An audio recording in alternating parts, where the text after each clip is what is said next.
Hello viewers, welcome to our channel between strangers. তো day ওয়ানের যে ব্লগটা তোমরা দেখেছিলে সেইটার রাত্রিটা ছিল কিছুটা এরকম। প্রচুর শপিং টপিং করে আমরা প্রচুর ক্লান্ত হয়ে গেছিলাম। তারপরে এটা পরের দিন সকাল। গুড মর্নিং গাইস, অ্যান্ড আমরা আমাদের মর্নিংটা স্টার্ট করেছিলাম চা হাতে চিয়ার্স করে। তারপরেই আমরা চটপট রেডি হয়ে বেরিয়ে পড়েছিলাম আমাদের এই ভুলভুলাইয়া মার্কা হোটেলটার করিডোর দিয়ে হেঁটে হেঁটে আমাদের সাইট সিন দেখার জন্য। তো আজকে আমরা অনেকগুলো জায়গায় ঘুরেছি, তো সেটা দেখার জন্য তো তোমাদের চোখ রাখতে হবে আমাদের ভিডিওর পরের পোর্শনে। তো আমরা লিফটে উঠলাম অ্যান্ড লিফট থেকে নেমেও পড়লাম। তোমরা যদি করিডোরটা আমাদের হোটেলের দেখো, তোমরা বুঝতে পারবে যে দেওঘরটা অ্যাকচুয়ালি কতটা ক্রাউডেড ছিল ওই টাইমটাতে। আগেই তোমাদের বলেছি যে এটা শ্রাবণ মাস ছিল, বাবার জন্ম মাস, তো জল ঢালার জন্য দূর দূর থেকে প্রচুর লোক আসছিল। আর আমরা চলে যাচ্ছিলাম আমাদের অটো কাকুর সাথে দেখা করার জন্য। আগের দিন রাত্রিবেলা আমরা কথা বলে রেখেছিলাম অটো কাকুর সাথে যে আমরা কোন কোন সাইট সিনগুলো আজকে দেখব। তো আমরা চলে যাচ্ছিলাম অটো কাকুর কাছে। তো তোমরা দেখে নাও আমাদের সাইট সিনের ভিউগুলো। সিনের রাস্তার ভিউগুলো কিছুটা এরকম ছিল। আর আমি তো পেছনে বসে বসে প্রাকৃতিক সৌন্দর্য অনুভব করতে করতে হাওয়া খেতে খেতে চলে যাচ্ছিলাম আমাদের ফার্স্ট ডেস্টিনেশন বাসুকীনাথ টেম্পল। তো এখানে তো আমাদের মোটামুটি 4 থেকে 5 ঘন্টা ওয়েট করতে হয়েছিল লাইন দিয়ে বাবার মাথায় জল ঢালার জন্য। তো ওখান থেকে বেরিয়ে আমরা সবাই খুব ক্লান্ত হয়ে গেছিলাম, আর অমৃতা তো শুয়েই পড়েছে। কিন্তু আমাদের এনার্জি লুজ করলে তো চলবে না, তো আমরা চলে গেছিলাম আমাদের নেক্সট ডেস্টিনেশন ত্রিকুট পাহাড়ের দিকে। তো রাস্তাটা তোমরা দেখে নাও, second destination which is Trikut পাহাড়। অ্যান্ড ইয়েস, জায়গাটা সত্যি দারুণ সুন্দর ছিল। আর এই মানুষটাকে দেখো, সারাক্ষণ ক্যামেরা হাতে ভিডিও করেই যাচ্ছে, ফটো তুলেই যাচ্ছে। অবশ্যকে দোষ দেওয়া যায় না, জায়গাটাই এতটা সুন্দর ছিল। তো যাই হোক, আমরা দেখতে পাচ্ছি সামনে শিপ্রাকে, আর ওই যে সামনে কাকুটাকে দেখতে পাচ্ছ লাঠি হাতে যাচ্ছে, ওই কাকুটা ছিল আমাদের গাইড। আর আমরা তো রীতিমতো করে যাচ্ছিলাম ঝগড়া, যেটা আমাদের কাজ। ক্যামেরাটা চালু হয়েছিল, ঝামেলাটা করছিস না আবার। এতক্ষণ ধরে ঝামেলা করছিল যে ক্যামেরাটা চালু করেছি, অমনি দাঁত থেকে কেলিয়ে দিয়েছে। কি অমৃতা, তাই তো। তো আমরা আস্তে আস্তে ত্রিকুট পাহাড়ের ওপরের দিকটাতে উঠছিলাম। তো ভিউটা কিছুটা এইরকম ছিল ত্রিকুট পাহাড়ের ওপরের পোর্শনটার। আর আমাদের গাইড কাকু আমাদের সাথে ছিল। কিন্তু ত্রিকুট পাহাড়ে আমরা সবকটা পোর্শন দেখে উঠতে পারিনি, কিছুটা আগে থেকেই আমাদের নামিয়ে দেওয়া হচ্ছিল। কারণ 1 সপ্তাহ আগে একজন 60 ইয়ার্স ওল্ড ওপর থেকে নিচে পড়ে গেছিলো, যেটার জন্য ওপরের পোর্শনটা পুরোপুরি পুলিশ বন্ধ করে দিয়েছিল। কিন্তু তার মধ্যেও আমরা ওপরে ওঠার চেষ্টা করছিলাম লুকিয়ে লুকিয়ে, কিন্তু পুলিশ কাকুর কাছে প্রচুর বকা খেয়েছিলাম।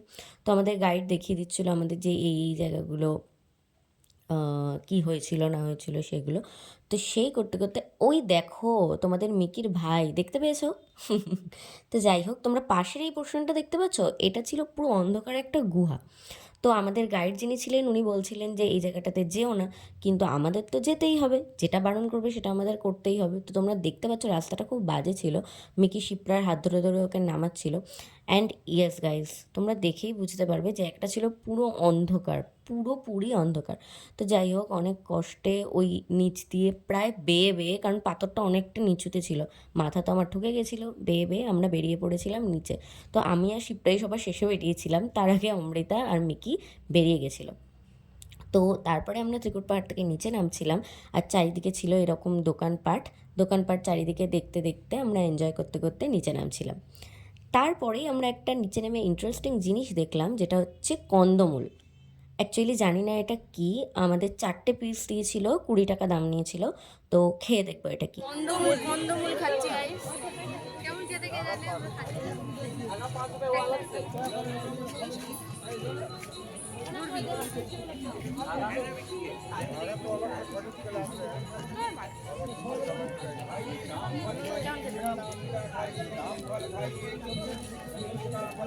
মূলো কেটে ওর মধ্যে মিষ্টি মানে কি বলে, কি সিরাপ বলে ওটাকে, সুগার সিরাপ। মূলো কেটে মূলো কেটে সুগার সিরাপ, সুগার সিরাপ দিয়ে দিলে যেরকম খেতে লাগে, এটা হচ্ছে কি যে এক্সাক্ট সেরকম খেতে, অনেকটা হচ্ছে এর মতো খেতে। মূলো মূলো এর থেকে বেশি কিছু না। কিন্তু এখানেই হলো আমাদের মেন প্রবলেমটা, আমাদের এখনও 2-3টে জায়গা যাওয়ার বাকি ছিল, কিন্তু তার মধ্যেই হয়ে গেছিলো সন্ধে। তো সন্ধে হয়ে যাওয়ার কারণে আমরা প্রত্যেক কটা জায়গা ঠিকঠাক করে দেখে উঠতে পারিনি। আমরা নেক্সট আমাদের ডেস্টিনেশন যাওয়ার কথা ছিল তপোবন, কিন্তু তপোবনে গিয়ে আমরা সামনে থেকেই ঘুরে চলে আসতে হয়েছে, কারণ ওখানে প্রচুর পুলিশের গার্ড ছিল আর ওনারা আমাদের বলছিলেন যে তোমরা উপর পর্যন্ত উঠতে পারবে না for your safety purpose. And আমাদের এখনও এনার্জি দেখো। খুবই সুন্দর। এখনো দুটো তিনটে জায়গা বাকি আছে ঘোরার। এখনো ঘুরবো। ঠিকই ঘুরবো। হ্যাঁ, অনেকই ঘুরবো। সারা রাত ঘুরবো। তো এটা তপোবনের নিচের পোর্শনে, ওখানে প্রচুর জিনিসপত্রের দোকান ছিল, ঠাকুরের জিনিসপত্রের প্রচুর দোকান ছিল। তো এখানে শিপ্রা আর মিকি মিলে করছিল কাকুর সাথে bargaining. What a bargaining skill ভাই তোদের!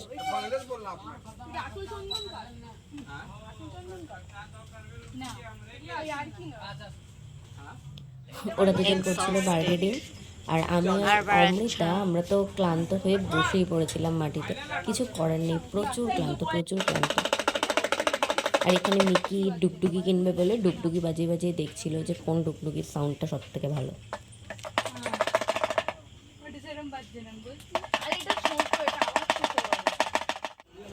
তো অ্যাট লাস্ট আমরা তপোবন থেকে নিচে নেমে চলে এসেছিলাম চল চা খাবো।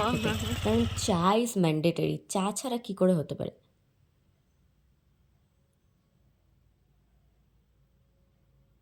তো এই যে চায়ের দোকানের দাদা চা বানাচ্ছে আমাদের জন্য।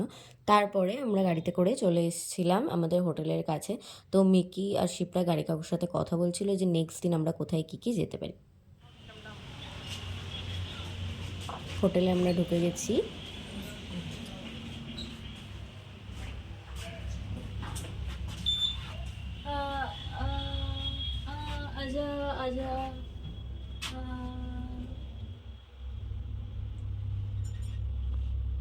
অ্যাট লাস্ট আমরা হোটেল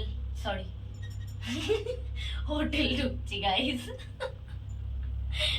4 বছর হোস্টেলে থেকে থেকে হোস্টেলই হয়ে গেছে। দিয়েছিস কোথায় উঠবো? দিয়েছি রে ভাই, চল চলে এসছি। চলে এসছি। কি বলছিস? কি বললি? দেখে চল, পড়ে যাবি না। কি বলছিস?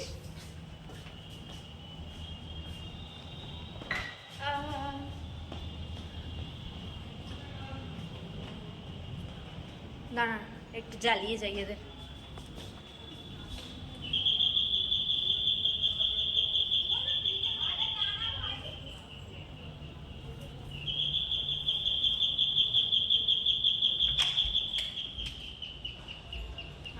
Hi guys. তো কিছুটা এইভাবেই আমরা শেষ করেছিলাম আমাদের আজকের দিনটা। এই যে শিপ্রা আর অমৃতা এসে শুয়ে পড়েছে। ঠিক আছে। তো নেক্সট ব্লগটা দেখার জন্য চোখ রাখো আমাদের চ্যানেলে, অ্যান্ড সাবস্ক্রাইব করতে কিন্তু অবশ্যই ভুলো না।